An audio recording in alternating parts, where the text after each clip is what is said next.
بسم اللہ الرحمن الرحیم۔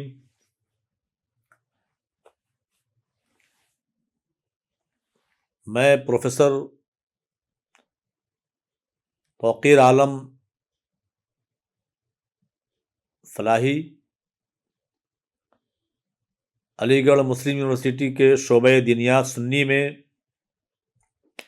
بحیثیت استاذ 30 سال سے اپنی خدمات انجام دے رہا ہوں۔ میرے مطالعے کا موضوع قرآن اور تفسیر قرآن ہے۔ میرے طلباء جو مخاطب ہوتے ہیں یا طالبات جو مخاطب ہوتی ہیں وہ BA اور MA کے ہوتے ہیں۔ سوئم کے پلیٹ فارم سے جو طلباء اور طالبات اور دیگر سامعین و سامعات جو لوگ آج کے اس لیکچر میں شریک ہو رہے ہیں، میں ان سب کا استقبال کرتا ہوں۔ آج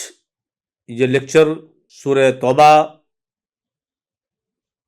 کی 6 آیات پر مشتمل ہے۔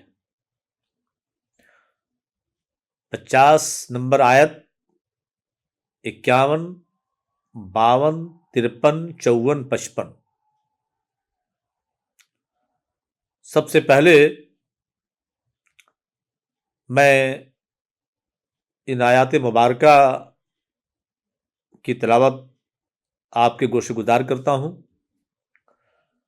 اعوذ باللہ من الشیطان الرجیم، بسم اللہ الرحمن الرحیم۔ ان تصبک حسنۃ تسؤہم وان تصبک مصیبۃ یقولوا قد اخذنا امرنا من قبل ویتولوا وهم فرحون قل لن یصیبنا الا ما كتب اللہ لنا هو مولانا وعلی اللہ فلیتوکل المؤمنون قل هل تربصون بنا الا احدى الحسنیین وَنَحْنُ نَتَرَبَّصُ بِكُمْ أَن يُصِيبَكُمُ اللَّهُ بِعَذَابٍ مِّنْ عِندِهِ أَوْ بِأَيْدِينَا فَتَرَبَّصُوا إِنَّا مَعَكُمْ مُتَرَبِّصُونَ قُلْ أَنفِقُوا طَوْعًا أَوْ كَرْهًا لَن يُتَقَبَّلَ مِنكُمْ إِنَّكُمْ كُنتُمْ قَوْمًا فَاسِقِينَ وَمَا مَنَعَهُمْ أَن تُقْبَلَ مِنْهُمْ نَفَقَاتُهُمْ إِلَّا أَنَّهُمْ كَفَرُوا بِاللَّهِ وَبِرَسُولِهِ وَلَا يَأْتُونَ الصَّلَاةَ إِلَّا وَهُمْ كُسَالَىٰ وَلَا يُنْفِقُونَ إِلَّا وَهُمْ كَارِهُونَ فَلَا تُعْجِبْكَ أَمْوَالُهُمْ وَلَا أَوْلَادُهُمْ انما یرید اللہ لیعذبہم بہا فی الحیاۃ الدنیا وتزہق انفسہم وہم کافرون۔ صدق اللہ العلی العظیم۔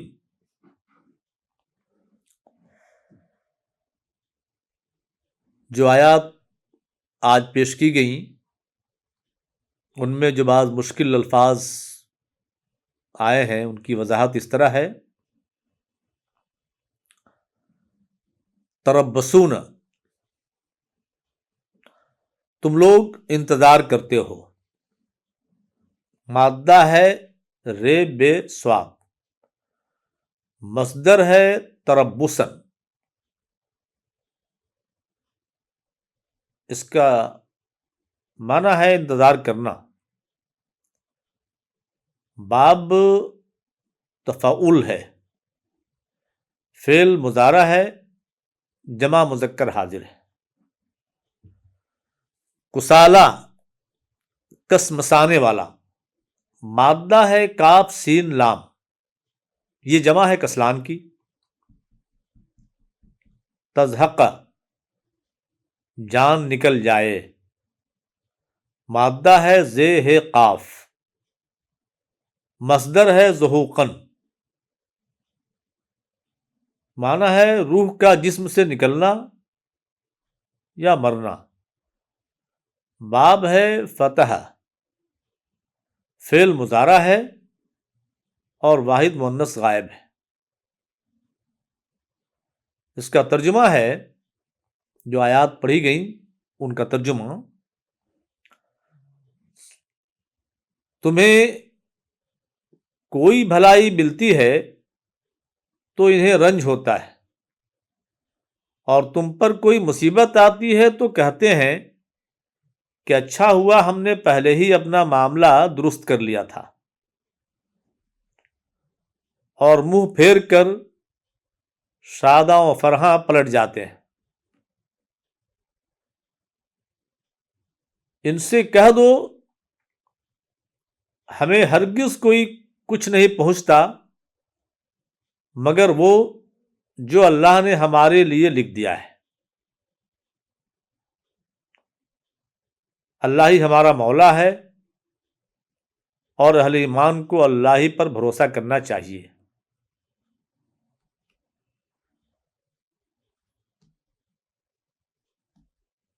ان سے کہو تم ہمارے معاملہ میں انتظار نہیں کر رہے ہو مگر دو بھلائیوں میں سے کسی ایک بھلائی کا۔ ہم تمہارے معاملہ میں منتظر ہیں کہ اللہ خود تم کو سزا دیتا ہے یا ہمارے ہاتھوں دلواتا ہے۔ اچھا تو اب تم بھی انتظار کرو اور ہم بھی تمہارے ساتھ منتظر ہیں۔ ان سے کہو تم اپنے مال خواہ برضا اور رغبت خرچ کرو یا بکراہت،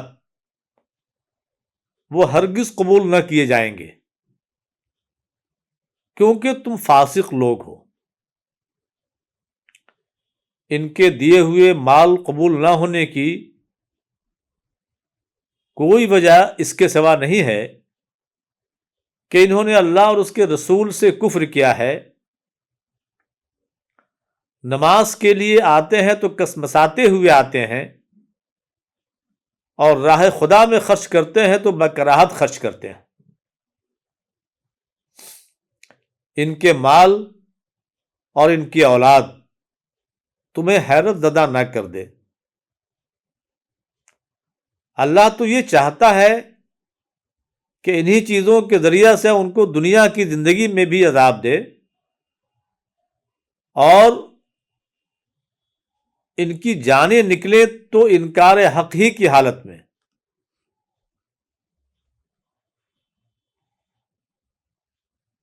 پہلی آیت کا یہ فقرہ دیکھیے، ان تصبک حسنۃ تسوہم وَإِن تُصِبْكَ مُصِيبَةٌ يَقُولُوا قَدْ أَخَذْنَا أَمْرَنَا مِنْ قَبْلُ،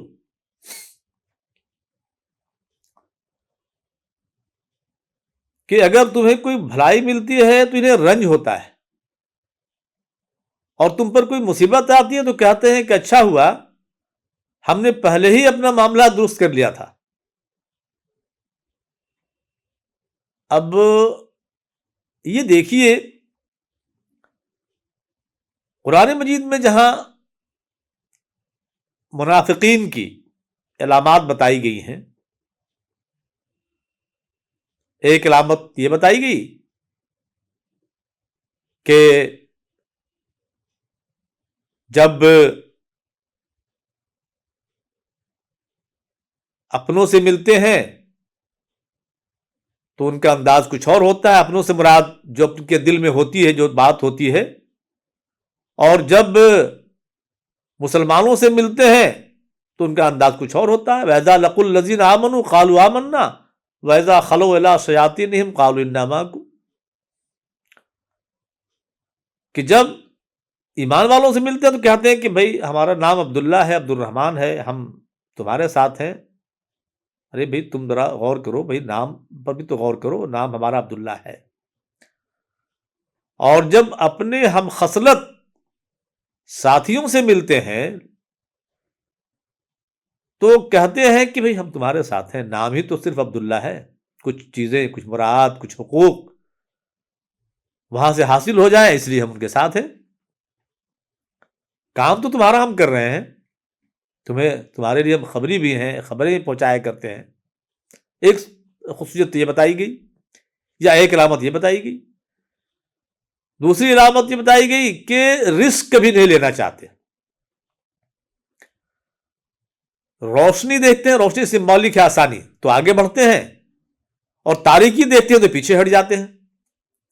خطرہ نہیں مول لینا چاہتے. خطرہ تو خدشات مول لینے کی عادت نہیں ان کو، یا اس سے بہت تنفر کی حد تک گریز کرتے ہیں. اور تیسری علامت یہ بتائی گئی کہ وہ لوگوں کو، سب کو خوش کرنا چاہتے ہیں، اور سب کو خوش رکھنے کی پالیسی ظاہر ہے یہ فتنہ پروری ہے. ایک ظالم کو بھی خوش رکھا جائے، ایک مظلوم کو بھی، ایک غلط کار کو بھی، ایک صالح کو بھی، ایک ناکارے نکمے کو بھی، اور ایک کام والے کو، اور ایک لائق اور فائق کو بھی. سب کو خوش کیسے رکھا جا سکتا ہے؟ کلاس کے سبھی بچوں کو خوش کیسے کیا جا سکتا ہے؟ سب کو نمبرات برابر دے دیا جائے، سب کو پاس کر دیا جائے، سب کو خوش رکھا جائے، چور بھی ہم سے خوش رہے، بدماش بھی خوش رہے، زانی بھی خوش رہے، صالح اور متقی اور پرہیزگار بھی خوش رہے. تو جب ان سے یہ کہا جاتا ہے کہ بھائی یہ طریقہ عمل اختیار کر کے تم فتنہ پروری نہ کرو، وَإِذَا قِيلَ لَهُمْ لَا تُفْسِدُوا فِي الْأَرْضِ قَالُوا إِنَّمَا نَحْنُ مُصْلِحُونَ، جب ان سے یہ کہا جاتا ہے کہ اس طریقے سے، اس ڈیلنگ سے فتنہ پروری نہ کرو، تو کہتے ہیں کہ ہم تو اصلاح کا علم لے کر اٹھے ہیں، ہم چاہتے ہیں کہ سب خوش رہیں. جہاں علامات بتائی گئی ہیں، ظاہر حدیث پاک سے بہت واضح ہے جو علامات ہیں، قرآن مجید نے تو بتایا، اور ان کے عادات بتائیں، ان کے اعتبار بتائیں، اور حدیث پاک میں واضح کیا حدیث پاک نے کہ بولتے ہیں تو جھوٹ بولتے ہیں، وعدہ کرتے ہیں خلاف ورزی کرتے ہیں، امانت میں خیانت کرتے ہیں، اور کسی سے لڑتے ہیں تو گالم گلوچ پر آمادہ ہو جاتے ہیں. بغیر گالی کے ان کی لڑائی مکمل نہیں ہوتی. اب یہاں جو ایک علامت بتائی جا رہی ہے بڑی اہم ہے کہ جب ایمان والوں کو کوئی مصیبت پہنچتی ہے تو یہ بڑے شاداں و فرحاں ہوتے ہیں، بہت خوش ہوتے ہیں، مسرت و شادمانی کے گیت گاتے ہیں. اور جب مصیبت آتی ہے تو کہتے ہیں کہ اچھا ہوا ہم نے تو پہلے ہی اپنی تدبیر اختیار کر لی تھی، ہم نے تو اس مصیبت سے نکلنے کا، ہم کتنے انٹلیکچوئل تھے، کتنے سمجھدار تھے، کتنے عقل مند تھے، کتنے ذکی تھے کہ ہم نے پہلے ہی تدبیر اختیار کر لی تھی، اور ہم کہہ رہے تھے ان کو کہ بھئی یہ نہیں کرنا چاہیے. تو ایمان والوں کے مصیبتوں پر خوش ہونا، اور ایمان والوں کی راحتوں پر، اس لیے کہ بعد میں جو بات آ رہی ہے وَيَتَوَلَّوْا وَهُمْ فَرِحُونَ، کہ وہ مڑتے ہیں یا پلٹ جاتے ہیں شاداں و فرحاں، خوش بھی ہوتے ہیں وہ. تو ایمان والوں کی مصیبتوں پر یہ خوش ہوتے ہیں، اور ایمان والوں کی راحتوں پر ان کو تکلیف ہوتی ہے، ان کا بلڈ پریشر ہائی ہو جاتا ہے. اور آپ غور فرمائیے، یہی کیفیات اگر ہماری سوسائٹی میں ہو، ہمارے پڑوسی کے ساتھ ہو، تو کم از کم عقیدے والا نفاق نہیں تو کم از کم نفاق کی یہ خصلت تو ہے جو قرآن واضح کر رہا ہے کہ پڑوسی کے ہاں جب کوئی اچھائی ہوتی ہے تو ہمارے دل عجیب سی کیفیت میں ہوتے ہیں، ہم عجیب سی کیفیت میں ہوتے ہیں، اور تھوڑی سی مایوسی بھی، اور ہمارا بلڈ پریشر ہائی ہونے لگتا ہے. اور جب کوئی مصیبت آتی ہے تو ہم کہتے ہیں کہ بھئی آیا نا اونٹ پہاڑ کے نیچے. تو اس طرح کی چیزیں اگر ہمارے اندر ہوں تو ظاہر ہے کم از کم یہ خصلت تو نفاق کی ہمارے اندر ہے ہی ہے، اور ظاہر ہے اس کی سرزنش ہونی ہی ہے. اگر یہ خصلت ہے اور اس خصلت پہ اصرار ہے تو اس کی سرزنش ہونی ہی ہے اللہ کی طرف سے. تو یہاں یہ بات فرمائی جا رہی ہے کہ ان منافقین کا طرہ امتیاز یہ تھا، کردار یہ تھا کہ جب اچھائی دیکھتے تھے، اچھائی ملتی تھی مسلمانوں کو، تو بڑی ناگواری ہوتی تھی، ان کو بہت پریشانی ہوتی تھی، اور مصیبت کے وقت جو ہے بھاگتے ہوئے خوش ہو کر کے یہ کہتے ہوئے کہ ہم نے اپنی تدبیر اختیار کر لی تھی پہلے ہی، اور وہ شاداں فرحاں ہوتے ہیں اور وہ خوش ہوتے ہیں.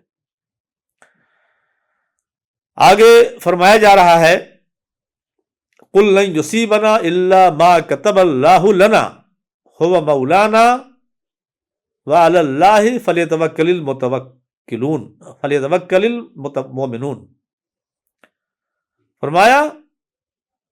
کہ ان سے کہہ دو اے محمد صلی اللہ علیہ وسلم، ہمیں ہرگز کچھ نہیں پہنچتا مگر جو اللہ نے ہمارے لیے لکھ دیا ہے. یعنی جو زیر بحث آیت کریمہ ہے اس کا یہ حصہ آپ دیکھیں کہ ایمان والا اس بات کا اعتراف کرتا ہے، اس بات کا اعلان کرتا ہے دل سے بھی اور زبان سے بھی کہ جو کچھ ہوتا ہے وہ اللہ کی طرف سے ہوتا ہے. ما اصاب من مصیبت الا باذن اللہ، جو مصیبت بھی ملتی ہے وہ سب اللہ کی طرف سے، اور جو راحت ملتی ہے وہ سب بھی اللہ کی طرف سے. مصیبتیں ایمان والوں پر آزمائش کے لیے آتی ہیں اور راحتیں ایمان والوں پر بطور انعام، بطور حسنہ، جس کی وہ دعا کرتا ہے ربنا آتنا فی الدنیا حسنہ وفی الآخرۃ حسنہ، کہ اللہ ہمیں دنیا کے اندر بھی حسنہ دے اور آخرت کے اندر بھی حسنہ دے. تو سب کچھ راحت ہو یا مصیبت ہو، سب کچھ اللہ کی طرف سے. تو یہاں یہ فرمایا جا رہا ہے کہ آپ کہہ دیجئے کہ جو مصیبت ہمیں پہنچتی ہے، آپ صلی اللہ علیہ وسلم کے ذریعے آپ کے صحابہ کرام کو خطاب کیا جا رہا ہے، اور سارے مومنین، سارے ایمان والے، قیامت تک آنے والے جو لوگ بھی ایمان لائیں گے ان سب کو خطاب کیا جا رہا ہے کہ جو مصیبت بھی پہنچتی ہے وہ ہمارے مقدر میں ہوتی ہے، اللہ نے لکھ دیا ہوتا ہے. کوئی تدبیر اور کوئی ذریعہ اور کوئی سبب اگر مصیبت ٹال سکتی تھی تو دنیا میں کبھی کوئی مصیبت نہیں آتی کسی پر. تو مصیبتیں آتی ہیں اللہ کی طرف سے، راحتیں ملتی ہیں اللہ کی طرف سے. یہ ایمان والوں کا یہ مظاہرہ ہونا چاہیے. اللہ تعالیٰ فرماتا ہے ایمان والوں کی آزمائش کرتا ہے،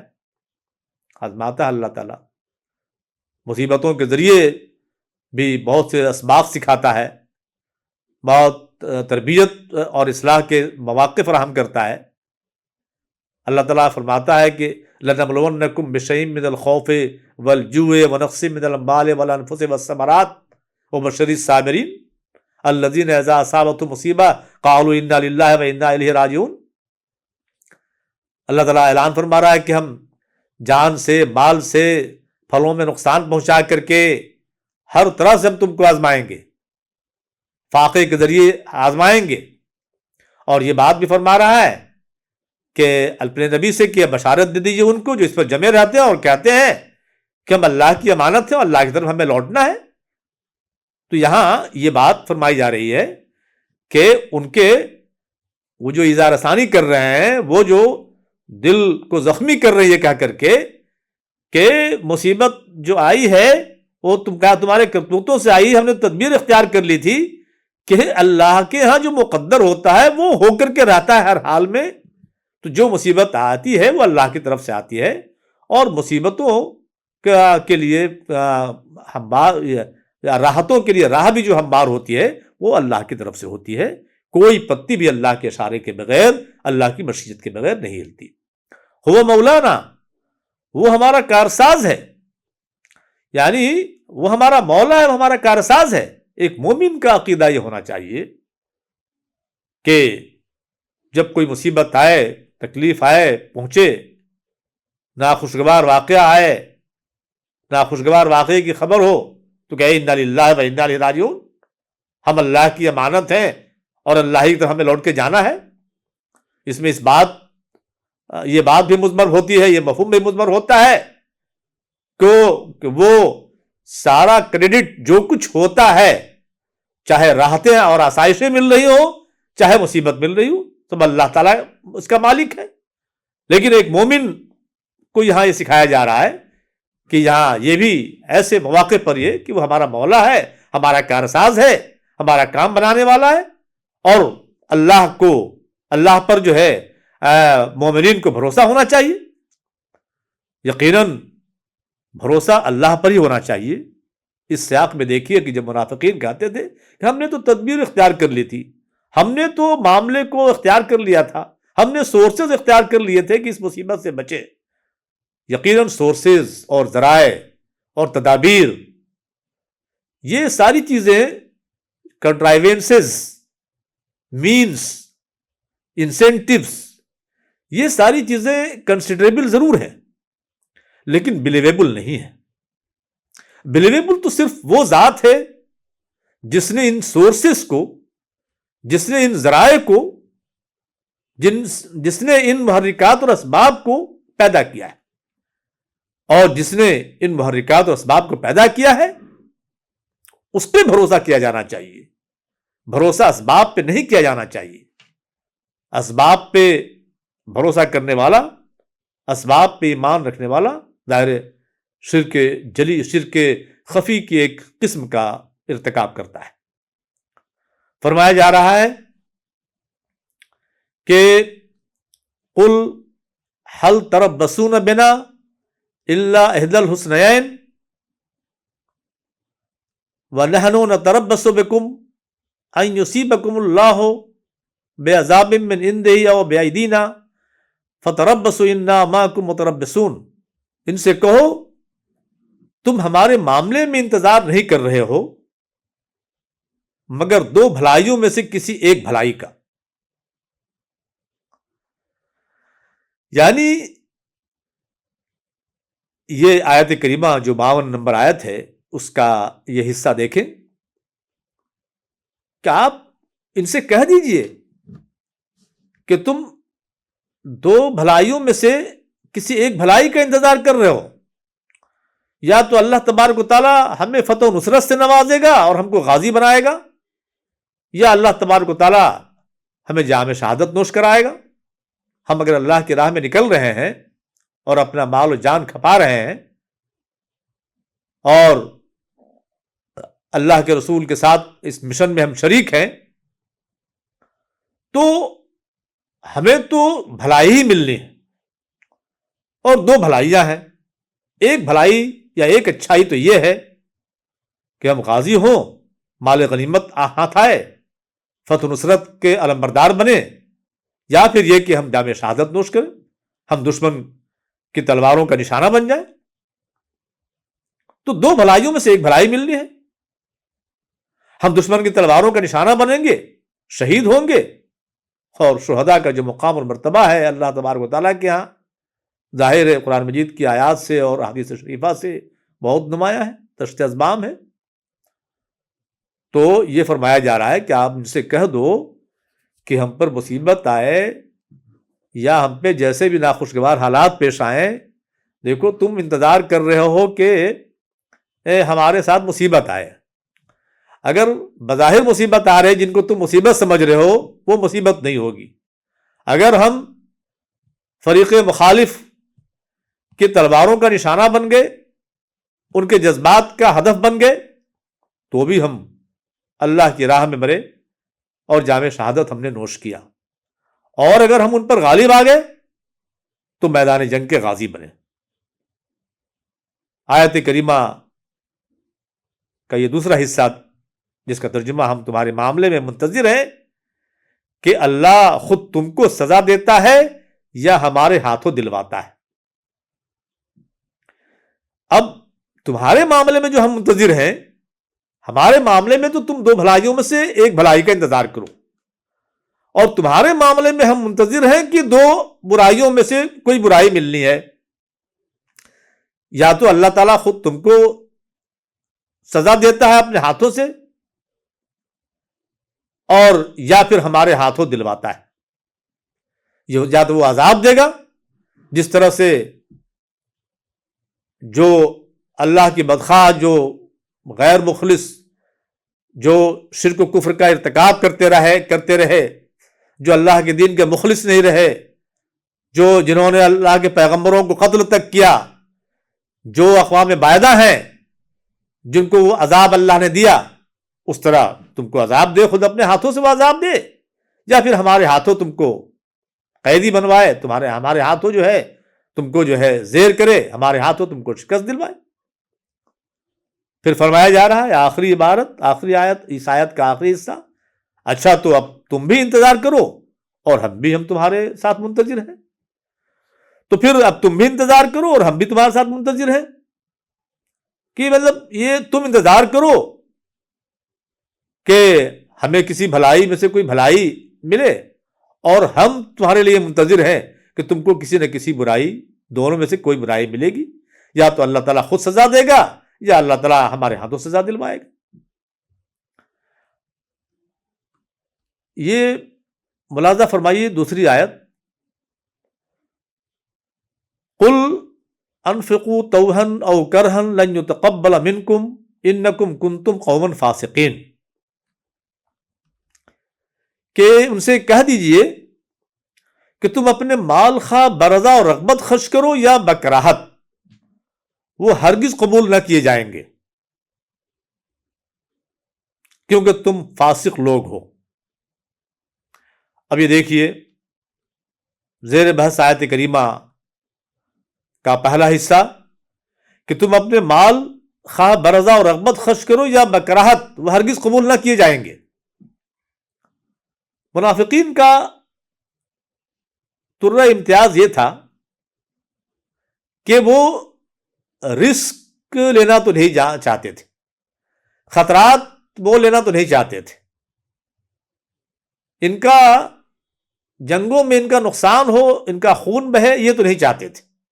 ان کی جانیں چلی جائیں، یہ تو نہیں چاہتے تھے، لیکن دکھلانے کے لیے، شو کے لیے اسلام کا لبادہ جھوٹے انداز میں اوڑھ کر کے اپنے نفاق کو چھپانے کے لیے اللہ کی خرچ کر دیا کرتے تھے، یہ آفر کرتے تھے کہ بھائی میں اس مہم پر تو جا نہیں سکتا، میں اس مہم میں شریک نہیں ہو سکتا، لیکن یہ کہ تم یہ لے لو، یہ مال لے لو، یہ اللہ کی راہ میں خرچ کر دو، یا اس ضمن میں اس کو قبول کر لو۔ اللہ تبارک و تعالیٰ یہاں یہ بات بہت واضح انداز میں فرما رہا ہے کہ تمہارا اسلام میں داخلہ ہی خلوص کی بنیاد پر نہیں ہے، اور تم اپنے اس عمل پر اللہ اور رسول کے غیر مخلص ہونے پر، اللہ کے دین کے غیر مخلص ہونے پر تم اصرار کر رہے ہو، تم فسق و فجور کا طریقہ اختیار کر رہے ہو، تم اللہ کی اطاعت سے اور اللہ کے رسول کی اطاعت سے نکل رہے ہو، تم اپنے عقیدے کے لحاظ سے ہی غلط ہو۔ اسلام کو تم نے قبول کیا ہے ایک ڈھال بنانے کے لیے، تمہارے دلوں میں کچھ اور جذبات انگڑائیاں لیتے ہیں، اس لیے مال کا جہاں تک تعلق ہے تم رضا اور رغبت سے خرچ کرو یا بکراہت خرچ کرو، اللہ تبارک و تعالیٰ کے ہاں اس کی بارگاہ میں تمہارے مال شرف قبولیت سے ہمکنار نہیں ہوں گے، اس لیے کہ تم نے اللہ کی اطاعت سے نکلنے کو، اللہ کے دین سے عدم اخلاص کو، اللہ کے رسول سے عدم اخلاص کی بنا پر تعلق کو تم نے اپنا شیوا بنا لیا ہے، طرہ امتیاز بنا لیا ہے، تم فاسق لوگ ہو، اس لیے راضی ہو کر کے، خوش ہو کر کے خرچ کرو یا بکراہت خرچ کرو، تمہارے مال اللہ کی بارگاہ میں قابل و قبول نہیں ہوں گے۔ اب آیت کریمہ کا، بلکہ دوسری آیت کریمہ یہ دیکھیے، فرمایا کہ وما منعهم ان تقبل منهم نفقاتهم الا انهم كفروا بالله وبرسوله ولا ياتون الصلاة الا وهم كسالى ولا ينفقون الا وهم كارهون۔ فرمایا جا رہا ہے کہ ان کے دیے ہوئے مال قبول نہ ہونے کی کوئی وجہ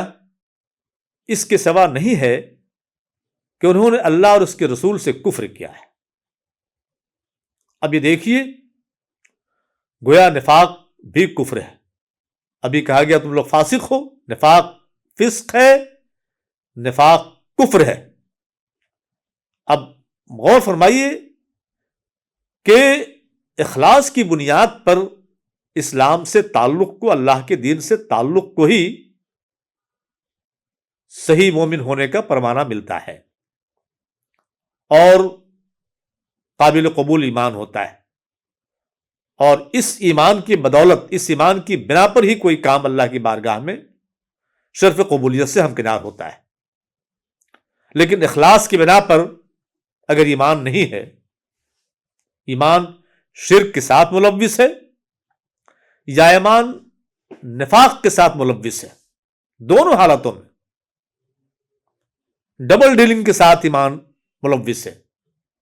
دونوں حالتوں میں یہ کفر کے برابر ہو جاتا ہے۔ یہی وجہ ہے کہ ان سے کہا جا رہا ہے کہ جو اعلان کیا گیا کہ تمہارے مال چاہے تم رضا و رغبت سے خرچ کرو یا بکراہت خرچ کرو، اللہ کی بارگاہ میں شرف قبولیت سے ہمکنار نہیں ہوں گے۔ اس کی وجہ اس کے سوا کچھ نہیں ہے کہ تم نے کفر کا رویہ اختیار کیا ہے اللہ کے ساتھ اور اللہ کے رسول کے ساتھ۔ عدم اخلاص کی بنیاد پر تم ایمان کے حلقے میں داخل ہوئے ہو، اسلام سے تمہارا تعلق ہوا ہے، اس کی بنیاد پر یہ رویہ تمہارا کفر کا ہے۔ اخلاص کی بنیاد پر اسلام میں داخل ہونا، دین میں داخل ہونا، اس کی بنیاد پر اعمال قابل قبول ہوتے ہیں۔ تم تو داخل ہی ہوئے ہو عدم اخلاص کی بنیاد پر، اسلام کو زک پہنچانے کے لیے، اسلام کا لبادہ اوڑھ کر اپنے مفادات حاصل کرنے کے لیے اور سب کو خوش کرنے کے لیے، تم ڈبل ڈیلنگ کرنے کے لیے تم داخل ہی اسلام میں اس لیے ہوئے ہو، اس لیے تمہارا داخلہ اخلاص کی بنیاد پر نہیں ہے، گویا تم نے کفر کا رویہ اختیار کیا ہے، اس لیے تمہارا عمل، یہ نفاق والا عمل بھی اللہ کی بارگاہ میں قابل قبول نہیں ہوگا۔ پھر فرمایا جا رہا ہے اسی آیت کریمہ کے دوسرے حصے میں کہ نماز کے لیے آتے ہیں تو کسمساتے ہوئے آتے ہیں، اور راہ خدا میں خرچ کرتے ہیں تو بکراہت خرچ کرتے ہیں۔ یہ دیکھیے ایک علامت اور بتائی گئی، اور یہ علامت آج کے دور میں اگر ایمان والوں پر اگر اس کے سے تعلق سے بات کہی جائے کہ اگر نماز ہم پڑھتے ہیں اور کسمساتے ہوئے جاتے ہیں، کسی طرح سے بس مسجد چلے جاتے ہیں تو لوگ کیا کہیں گے، جماعت میں نہیں رہیں گے تو لوگ کیا کہیں گے، اور نماز پڑھنا ہی ہے، یعنی دل کے اخلاص کے ساتھ، بہت دلچسپی کے ساتھ، رغبت کے ساتھ، اللہ کی رضا اور خوشنودی کا پروانہ حاصل کرنے کے جذبے کے ساتھ اگر نماز نہیں پڑھی جاتی ہے تو اسی زمرے میں پھر ہم آتے ہیں، اور کم سے کم عقیدے والے نفاق کا عذاب تو نہیں، لیکن یہ خصلت اگر ہمارے اندر ہوتی ہے نماز کے تئیں کہ ہم کسمساتے ہوئے جاتے ہیں، سستی سے جاتے ہیں، اپنے سارے کام نمٹا کے جانا چاہتے ہیں، یہ بھی کام کر لیں، یہ بھی کام کر لیں، یہ بھی کر لیں، یہ بھی کر لیں، اور کبھی کبھی تو یہ ہوتا ہے کہ یہ بھی کر لیں، یہ بھی کر لیں، ایک رکعت بھی نہیں ملتی، اور کبھی تو یہ بھی ہوتا ہے یہاں تک نوبت آتی ہے کوئی نماز قضا تک ہو جاتی ہے۔ تو صرف نماز پڑھ لینا ہی کافی نہیں ہے، نماز اللہ کے لیے خشوع خضوع کے ساتھ، اللہ کی رضا کا پروانہ حاصل کرنے کے لیے، اور بہت ہی تندہی اور توجہ کے ساتھ۔ تو یہاں یہ فرمایا جا رہا ہے کہ ان کا شیوا یہ ہے کہ نماز پڑھتے ہیں تو کسمساتے ہوئے پڑھتے ہیں، یہ بھی ایک صفت یا ان کی خصوصیت بتائی جا رہی ہے۔ اور راہ خدا میں خرچ کرتے ہیں تو بکراہت خرچ کرتے ہیں، راہ خدا میں خرچ کرتے ہیں تو بکراہت خرچ کرتے ہیں، اس لیے کہ خرچ کرنے کے بعد کم سے کم اپنا یہ تاثر ضائع نہیں ہونے دینا چاہتے ہیں کہ وہ بھی اسلام کے علمبردار ہیں، رسک نہیں لینا چاہتے ہیں، جان گنوانا نہیں چاہتے ہیں، اپنے آپ کو ظاہر نہیں کرنا چاہتے ہیں، خطرات اور خدشات کے ابھرتے ہوئے بادل سے ہٹنا چاہتے ہیں، لیکن کچھ پیسے دے دیتے ہیں کہ اللہ کی راہ میں خرچ کرو، تو گویا یہ بھی بکراہت ہوتا ہے، یہ دل سے نہیں ہوتا ہے، یہ مجبوری میں ہوتا ہے، صرف اس لیے تاکہ ان پر جو ہے یہ اسلام کا لبادہ اوڑھے رہے، اور اسلام کا لبادہ اوڑھتے ہوئے جو اسلامی سوسائٹی میں جو عزت ملتی ہے، جو حقوق اور مراعات ملتے ہیں اسلام کے علمبرداروں کو، ان مراعات سے اور ان حقوق سے یہ فائدہ اٹھاتے رہیں۔ آخری آیت کریمہ آج کی اس لیکچر کا آخری آیت کریمہ ملاحظہ فرمائیے، فَلَا تُعْجِبْكَ أَمْوَالُهُمْ وَلَا أَوْلَادُهُمْ إِنَّمَا يُرِيدُ اللَّهُ لِيُعَذِّبَهُم بِهَا فِي الْحَيَاةِ الدُّنْيَا وَتَزْهَقَ أَنفُسُهُمْ وَهُمْ كَافِرُونَ۔ ان کے مال اور ان کی اولاد تمہیں حیرت زدہ نہ کر دیں، اللہ تو یہ چاہتا ہے کہ انہی چیزوں کے ذریعہ سے ان کو دنیا کی زندگی میں بھی عذاب دے اور ان کی جانیں نکلیں تو انکار حق ہی کی حالت میں۔ اب یہ دیکھیے یہ بات کہ مال اور اولاد کی کثرت کا ہونا یہ اللہ کی رضا کا پروانہ نہیں ہے، جیسا دنیا میں جیسا کہ تصور کیا جاتا ہے، کسی کے پاس مال ہو، جہاں حشمت ہو، اقتدار ہو، اولاد کی کثرت ہو، نفری لحاظ سے بہت مضبوط ہو، تو وہ سمجھتا ہے کہ بس اللہ ہم سے خوش ہے۔ عام طور پر لوگ سمجھتے ہیں کہ اللہ ہم سے خوش ہے اور وہ اس کو ایک حسنہ کی شکل میں سمجھتا ہے۔ یقیناً حسنہ کی شکل میں ہے یہ مال اور اولاد اس وقت جبکہ یہ مال جائز طریقے سے ہو، دینداری پر قائم رہتے ہوئے یہ مال جائز طریقے سے حاصل کیے گئے ہوں، اور مال کا مصرف صحیح طور پر ہو رہا ہو، دینداری کی روش اختیار کرتے ہوئے اللہ کی رضا کو مرضی اور مستقر مانتے ہوئے یہ مال خرچ کیا جا رہا ہو۔ اولاد جائز طریقے سے ہو اور جائز مصرف میں، جائز کاموں میں لگی ہوئی ہو، دین کے کاموں میں لگی ہوئی ہو، اولاد اپنے ماں باپ کی آنکھوں کی ٹھنڈک بنی ہوئی ہو، تو یقیناً یہ حسنہ ہے۔ لیکن اگر مال ناجائز طریقے سے کمایا جا رہا ہو اور ناجائز مصرف میں استعمال کیا جا رہا ہو، اولاد اگر ناجائز طریقے سے ہو اور ناجائز کاموں میں لگی ہوئی ہو، تو پھر یہ فتنہ ہے، جس کے بارے میں قرآن مجید میں سورہ تغابن کے اندر فرمایا جاتا ہے انما اموالکم اولادکم فتنہ، تمہارے مال اور تمہارے اولاد تو فتنہ ہے۔ اور فتنہ اگرچہ سامان آزمائش کے طور پر اس کا مفہوم ہوتا ہے عربی میں، لیکن یہ اردو والا فتنہ ہو جاتا ہے جب یہ مال جائز طریقے سے نہیں کمایا جاتا اور جائز طریقے سے خرچ نہیں کیا جاتا، اولاد ناجائز ہے اور ناجائز کاموں میں لگی ہوئی ہے، تو یہ اردو والا فتنہ یعنی مصیبت بن جاتے ہیں۔ تو فرمایا جا رہا ہے کہ ایمان والوں کے پاس جو مال و اولاد ہیں یہ تو سامان نوازش ہے اللہ تعالیٰ کی طرف سے، حسنہ کے طور پر ہے، اور دوسروں کے پاس جو ہے، چاہے منافقین کے پاس ہو، چاہے مشرکین کے پاس ہو، چاہے دوسرے لوگوں کے پاس ہو، اگر اللہ کی اطاعت و فرمانبرداری کے ساتھ نہ ہو، اللہ کے رسول کے طریقے پر چلتے ہوئے نہ ہو، تو پھر یہ مال ان کے لیے فتنہ ہے، ان کے لیے آزمائش ہے۔ تو اس لیے نبی کریم صلی اللہ علیہ وسلم کے توسط سے خطاب کیا جا رہا ہے صحابہ کرام کو، ایمان والوں کو، قیامت تک آنے والی ایمان والوں کو، جو لوگ بھی ایمان لائیں گے ان کو، سب کو خطاب کیا جا رہا ہے کہ اگر ایسے لوگوں کے پاس مال و اولاد کی کثرت ہے تو یہ مال و اولاد جو ہے آپ کو خوش نہ کر دیں یا حیرت زدہ نہ کر دیں۔ اب دیکھیے فرمایا جا رہا ہے آیت کریمہ کے دوسرے حصے میں، اللہ تو یہ چاہتا ہے کہ انہی چیزوں کے ذریعہ سے ان کو دنیا کی زندگی میں عذاب دے۔ اب یہ عذاب ان مال و اولاد کے ذریعے کیسے؟ کہ مال کمایا گیا ناجائز طریقے سے، مختلف مقدمات میں پھنسا ہوا ہے، مال کی حفاظت ایک مسئلہ ہے،